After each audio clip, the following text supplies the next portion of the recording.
Hi, everybody. This is day 1459, days since Richard was premeditatedly murdered. That's a code red, if you're in the Navy. Code red.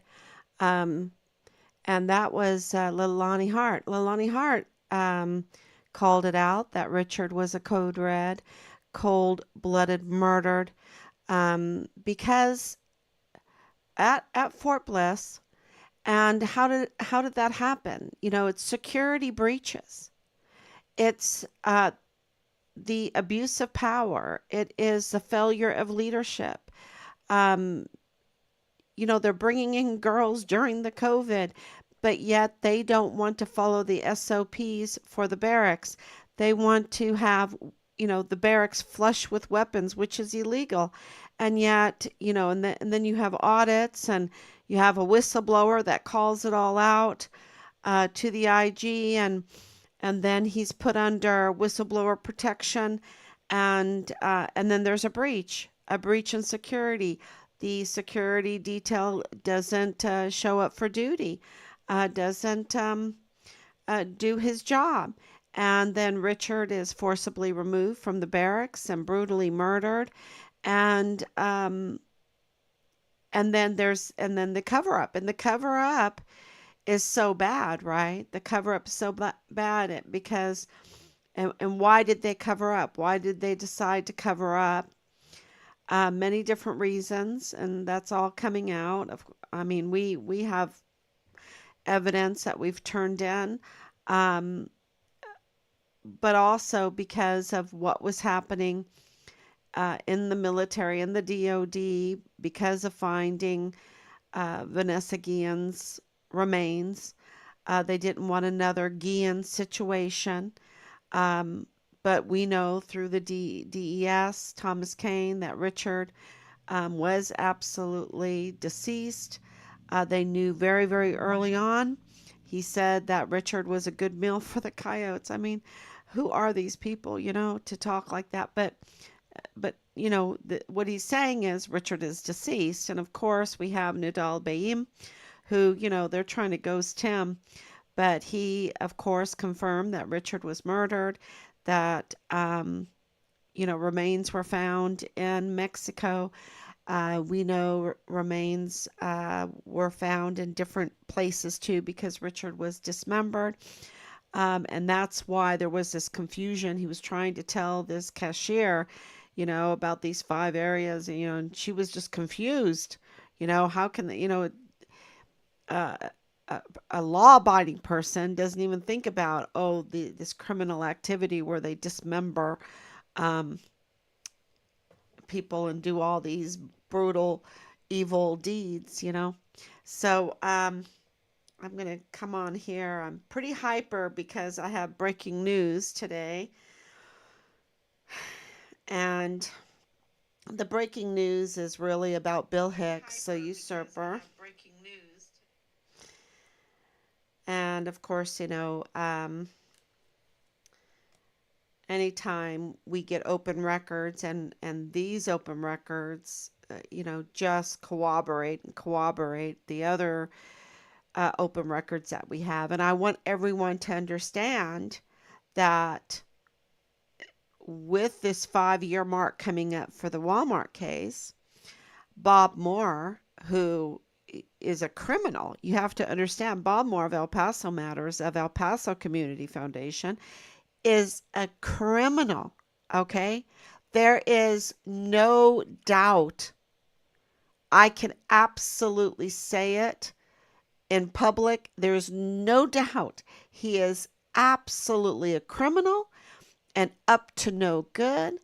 And, he colluded with Bill Hicks, with Justin Underwood, the attorney there also in El Paso, to undo a duly elected district attorney, um, Yvonne Rosales, why? To stop the investigation into ongoing cases like the Walmart mass shooting and of course, like Richard's case, and also into the El Paso Community Foundation and how they were distributing the Walmart mass shooting victims funds, okay, that they had gotten millions of dollars, right?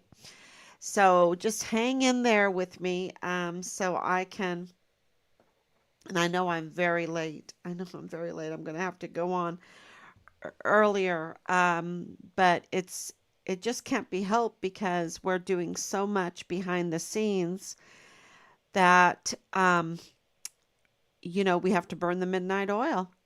That's just the way it is to get this all done. And I just want everyone to understand what is going on when we say that Bill Hicks is a usurper in the 34th Judicial District Attorney's Office. He is a usurper, and our open records, our documents that we have in our possession absolutely corroborate what we are saying. They're not even allegations anymore. It is proof that this is what he has done, and that's why that district attorney's office um, is bleeding assistant district attorneys. They are resigning in mass. Over 30 have resigned the last time we received information. I'm sure there's more now because he is not a legitimate district attorney. He's a usurper. Okay, he's a usurper. And today, the information that we received implicates the Secretary of State in scheming uh, to uh, to change these timestamps, right? To tamper, I think that's the right word, tamper with the timestamps. And, this is just like par. You call that in golf par, the norm for these criminals that are in our positions for law enforcement. Um, they get in these positions and they feel like they can make the law the way they want. They can disobey the law the way they can deflect, they can deceive, they can do whatever they want.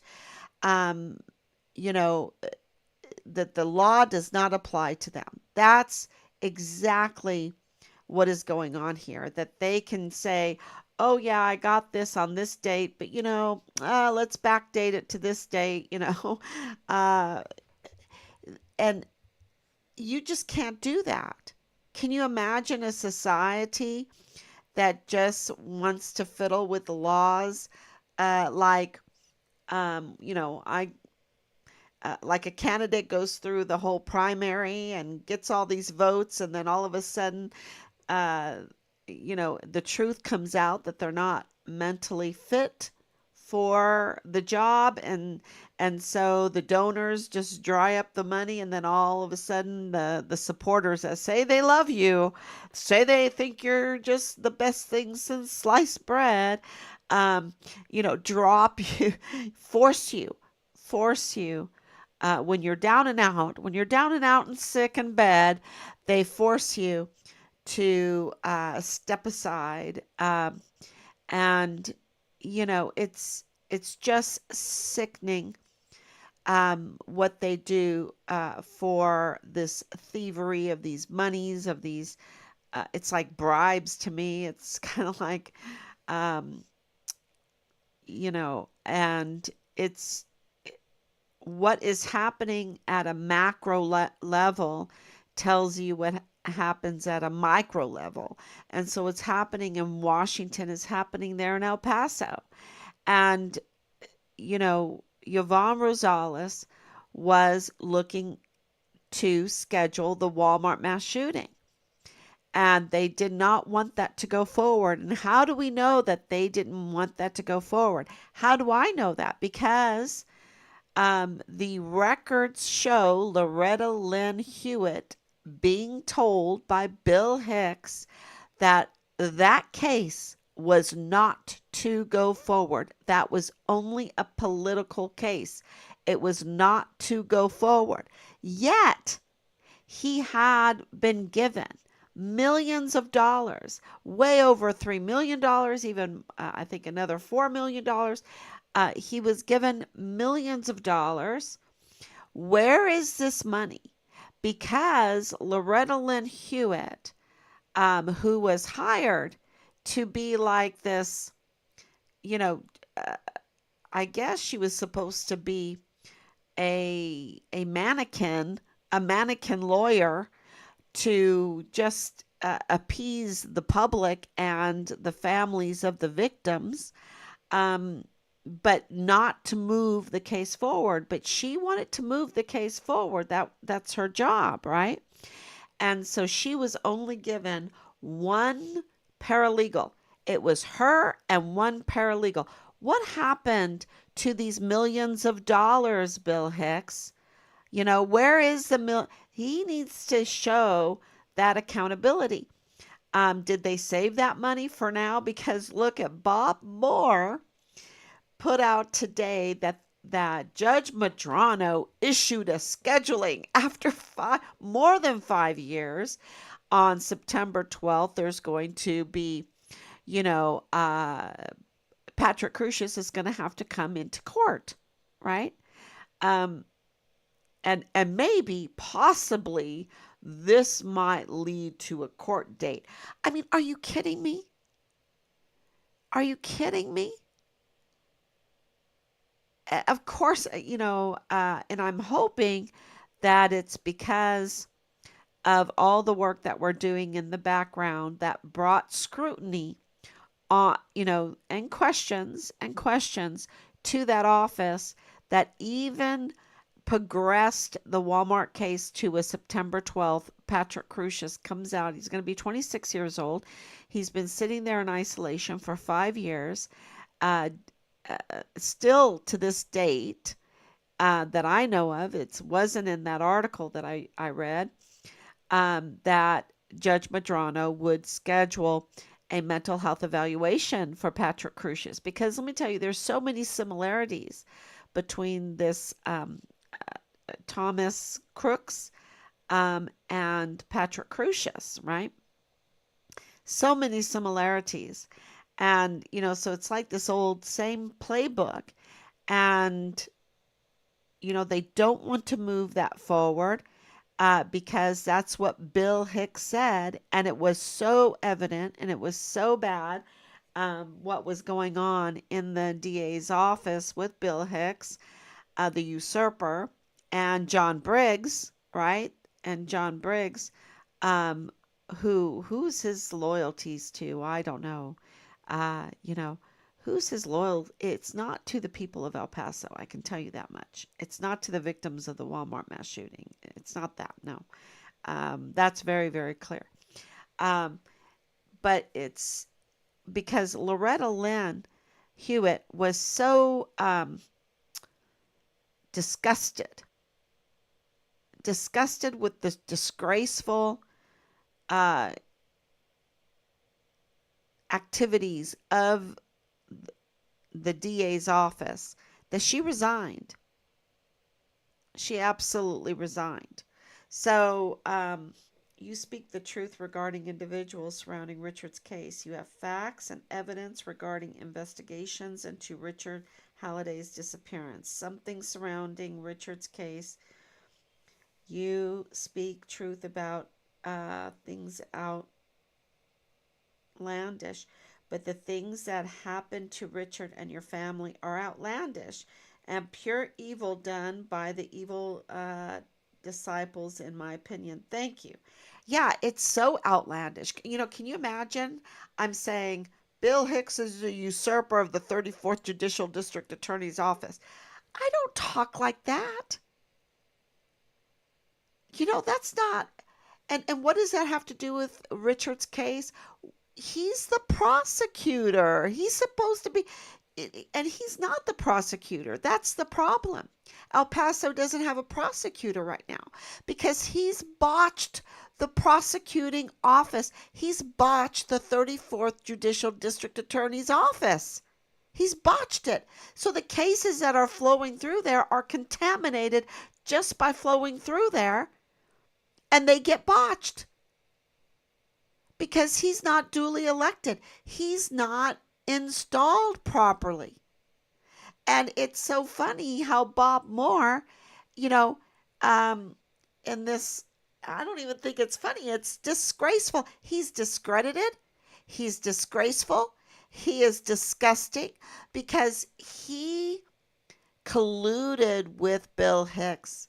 And he's saying that Bill Hicks is a district attorney when he's not.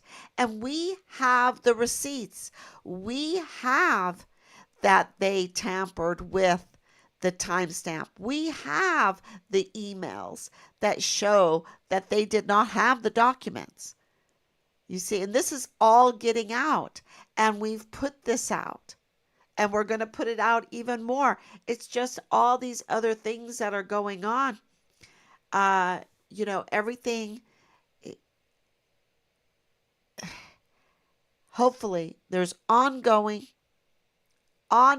This is what we're getting fed back. There's ongoing and active cases at a state level and federal level on Bill Hicks. And I feel like what we got today in the they are releasing these open records to us, which we were blocked so much for so long, and now they're coming out, they're coming clean. I think that they are, they're very nervous, they're freaking out, they don't know what to do, because if they don't answer our open records, if they don't come clean and start telling it like it is, then that means they're obstructing justice in a capital murder case. Because we have the declaration of death now, which is a declaration that Richard was murdered. There's no other option with that declaration of death, okay? There's no other option with the declaration of death, with all the paperwork that we got, with them saying it was Fort Bliss, with the all the receipts that we received. There's no other option than to say it was a breach in security. The whistleblower protection security detail failed to report to duty. Richard then was left vulnerable. He was forcibly removed and murdered from the barracks.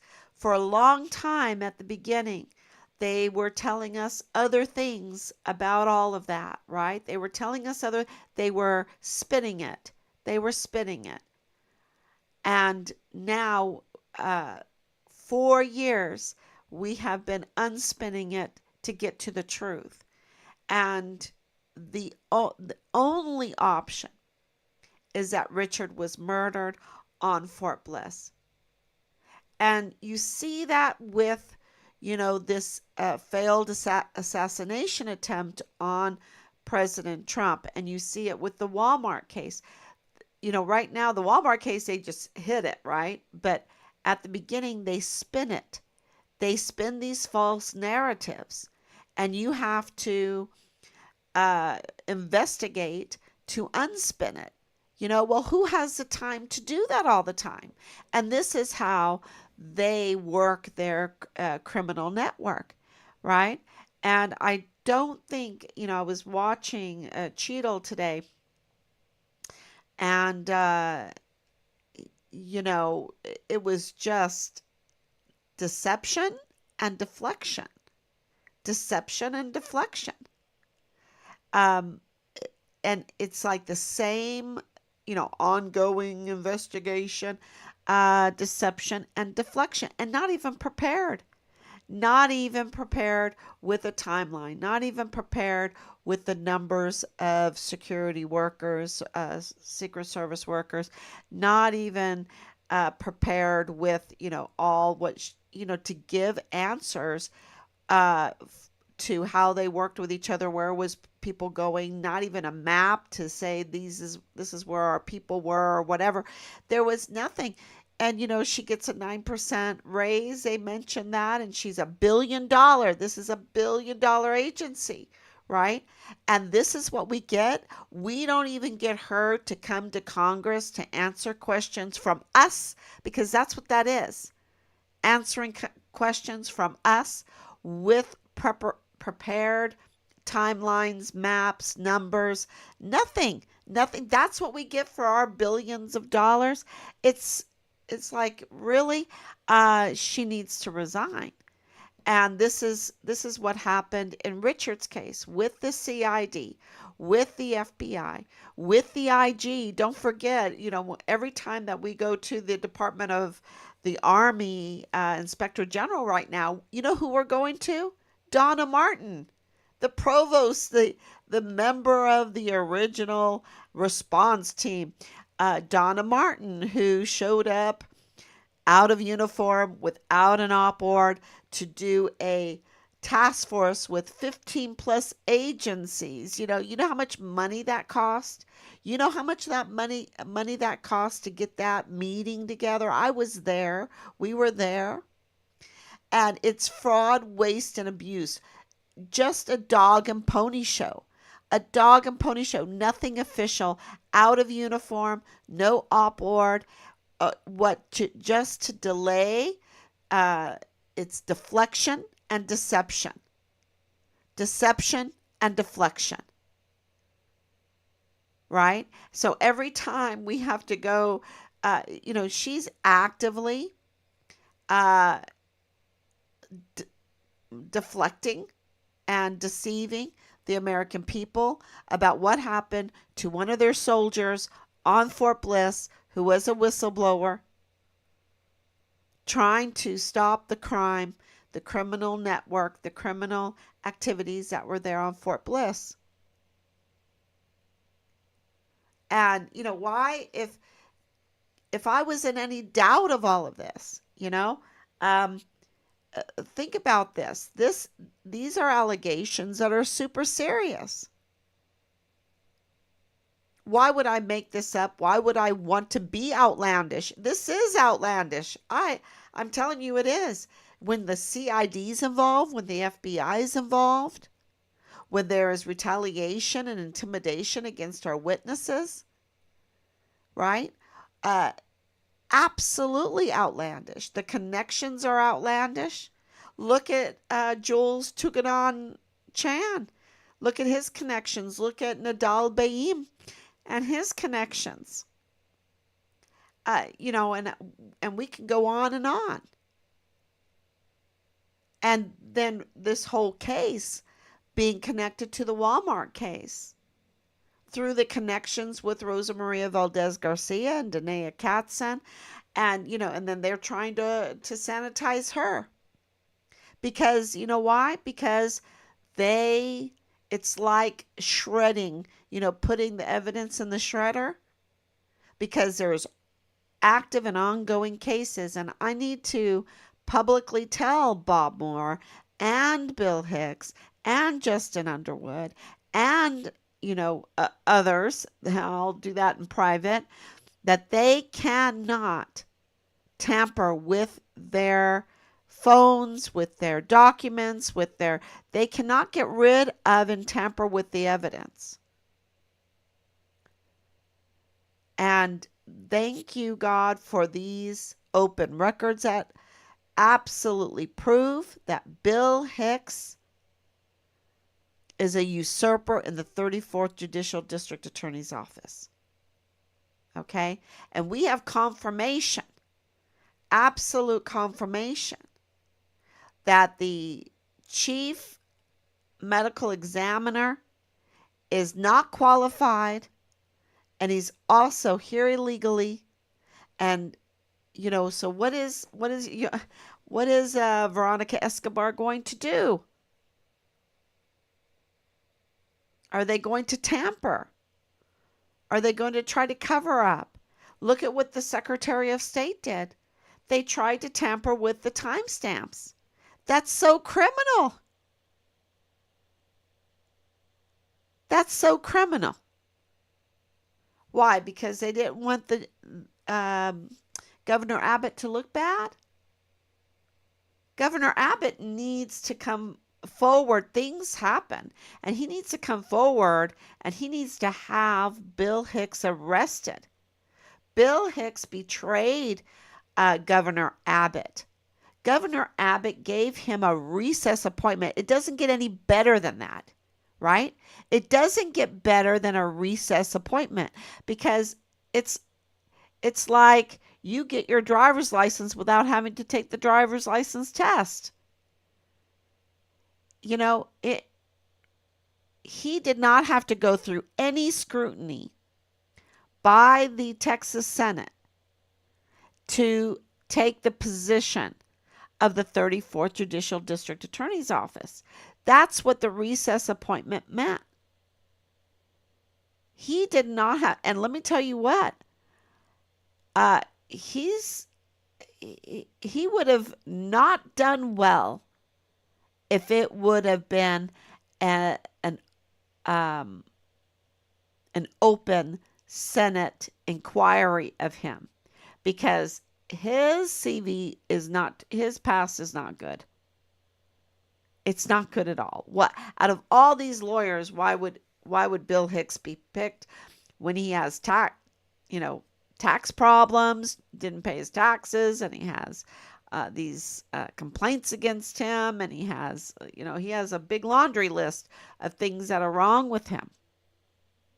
But he was a recess appointment, and he did not even install himself properly.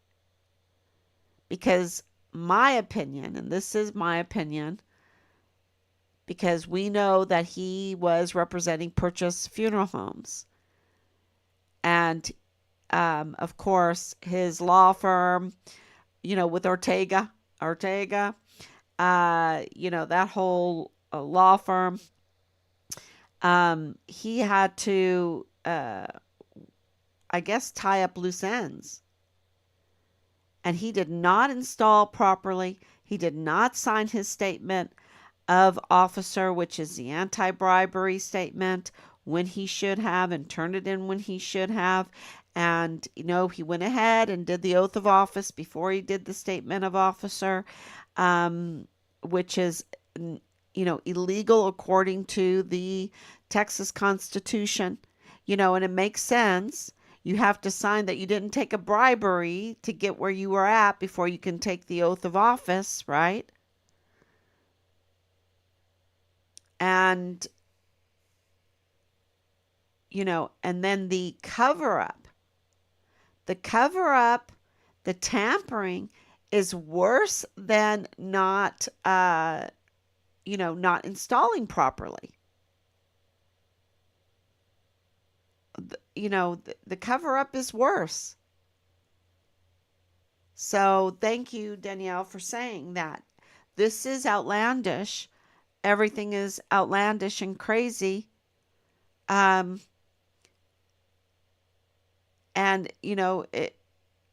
right now, the macro news is outlandish and crazy. So it's not outlandish to say that this is outlandish and unacceptable. Absolutely unacceptable. And we're talking about our son's remains. That's what we're talking about. His life and his remains. And we want his remains. And we know that the Army just doesn't just do things, right? They don't do the declaration of death, even though we gave them so much evidence, and we know that it was a declaration of his murder. But we know that there has to be more. And we know that because of Department of Homeland Security, because of the Department of State, because of the DES, because of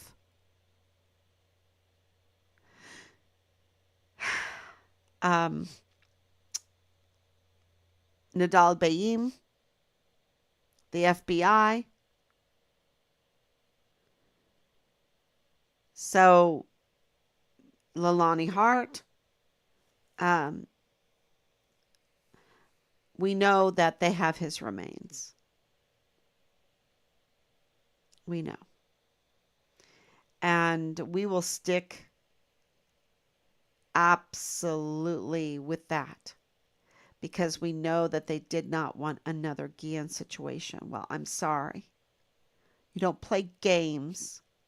And I'm sorry that you're going to lose your job. You need to lose your job. Cheadle needs to lose her job. Clem Coward needs to be stripped from every benefit. So does James Hart. So does uh, Dallas Hart. So does Nick Nuffziger. From what he participated in was absolutely criminal. Ruggiero, criminal. Bill Hicks, criminal. Bob Moore, criminal. Absolutely.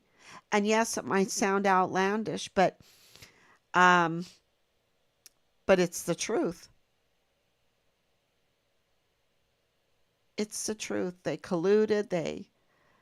And it's just like, okay, so what are they? What was Richard?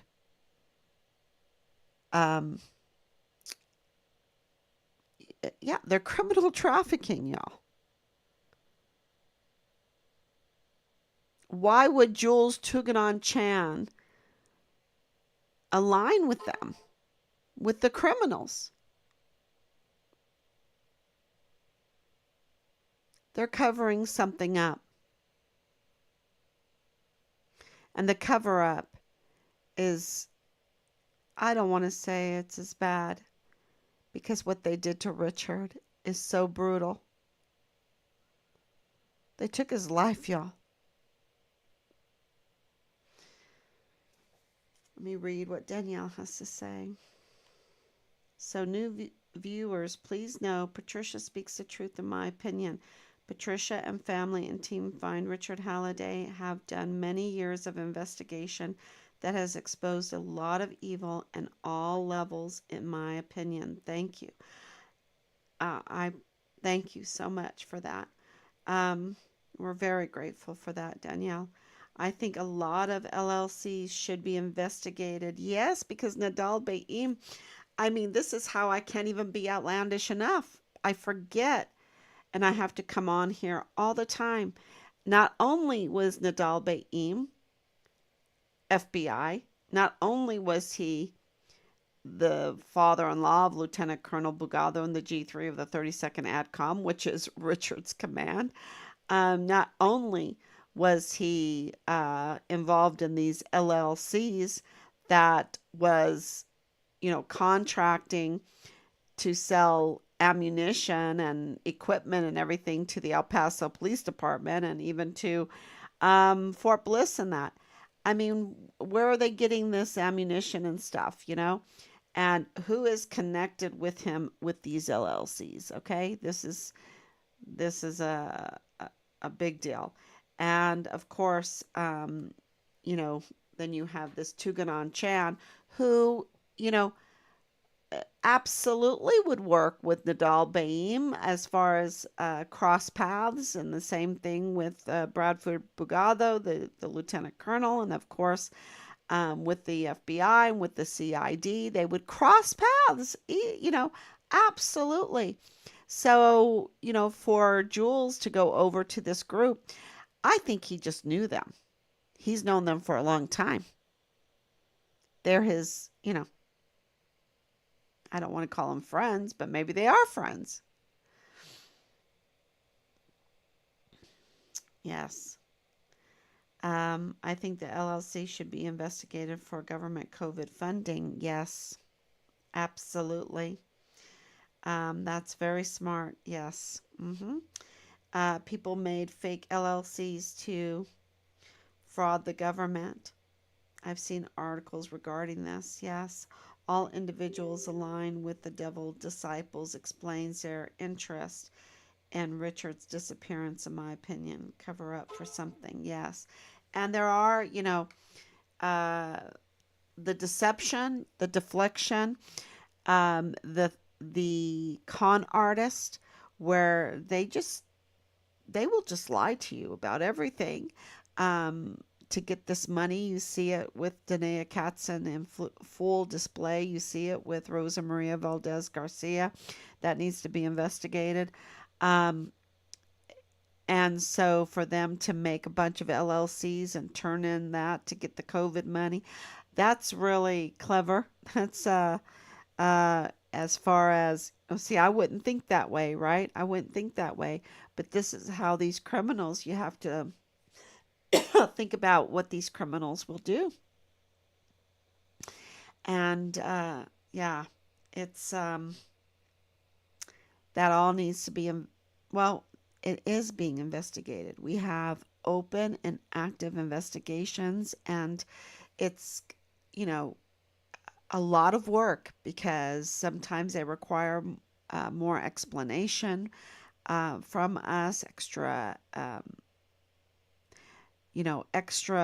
evidence and everything, and we have to give that to them and um, make sure that they know who did what, when, how, all of that, and all the connections with these people.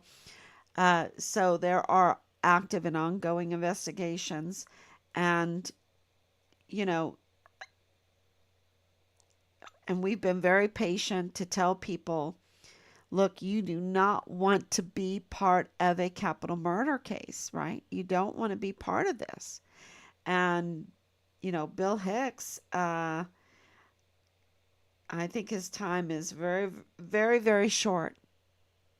And I think that the people that were in that office as assistant district attorneys, a lot of smart people, they're getting out of Dodge. I mean, over 30 people from his office just like, that's all right. I'd rather be out of work. That's okay. I'd rather be out of work than be with a usurper of the 34th Judicial District Attorney's Office. So, yeah, and then Bob Moore is like uh, trying to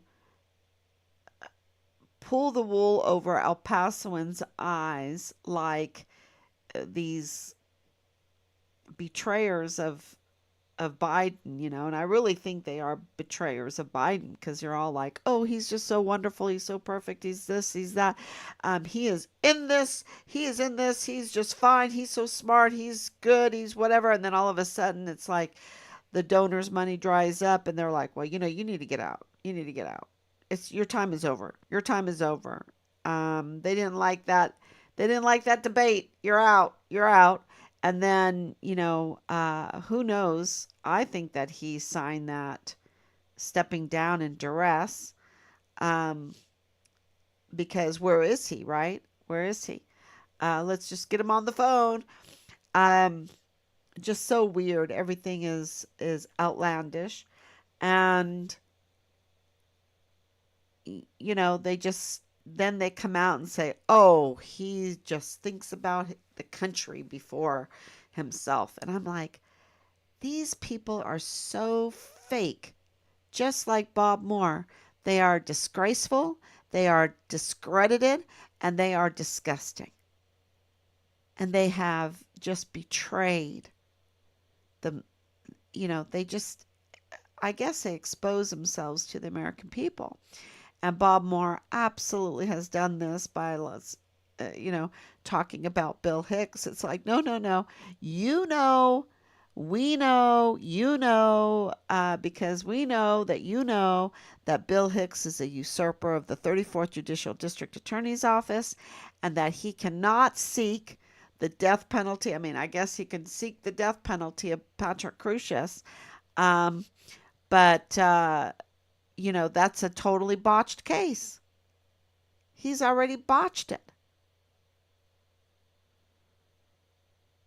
And that's what's outlandish, is that you have El Paso Community Foundation putting up with El Paso Matters and Bob Moore in, in this kind of criminal activity.